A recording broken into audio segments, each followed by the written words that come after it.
Mappatura dei siti sensibili, con particolare attenzione agli snodi stradali, autostradali, ferroviari e aeroportuali, con verifiche personali a campione dei passeggeri. Oltre al ritorno dei militari a sorvegliare gli scali con gli agenti della polizia locale a supporto di polizia di Stato, carabinieri e guardia di finanza. Pattugliamenti anche nelle più importanti località turistiche, monitoraggio di tutti i servizi per la collettività, primi su tutti gli acquedotti. È questo l'esito dell'incontro di questa mattina in prefettura a Venezia per fare il punto sul tema sicurezza all'indomani del venerdì di sangue con 4 attentati tra Tunisia, Francia, Somalia e Kuwait.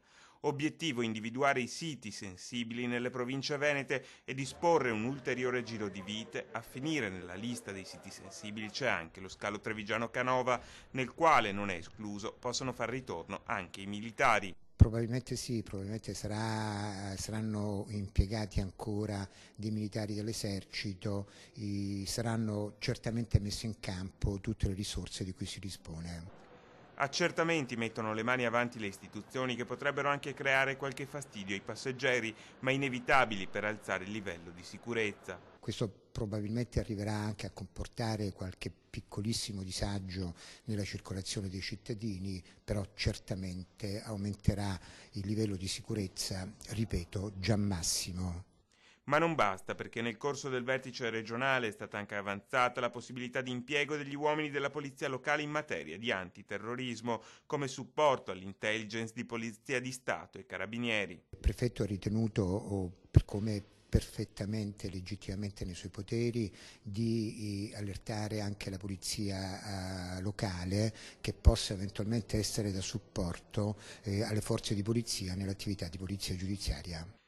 E proprio nel giorno in cui il ministro dell'Interno promette l'invio sul territorio di rinforzi, i sindacati di polizia sottolineano che al momento le promesse non sono state mantenute. Noi dal ministro Alfano, per quanto mi riguarda, abbiamo ricevuto molte promesse. Il problema è che fino ad oggi non si sono mai realizzate. C'è da dire che in campo sono state messe molte sinergie, a parte quelle delle compagini sindacali del comparto sicurezza. Possiamo fare l'esempio di Treviso, laddove il sindaco, il prefetto, il questore hanno ripetutamente richiesto dei rinforzi che ad oggi noi non abbiamo potuto constatare che siano mai arrivati. E visto il livello di allerta, rincarano la dose i sindacalisti, è anche bene ricordare la necessità di avere nuova forza lavoro. Abbiamo bisogno di un potenziamento delle forze dell'ordine, abbiamo bisogno di nuovi agenti, abbiamo bisogno di personale che si possa qualificare e rispondere efficacemente a quella che potrebbe essere una necessità impellente.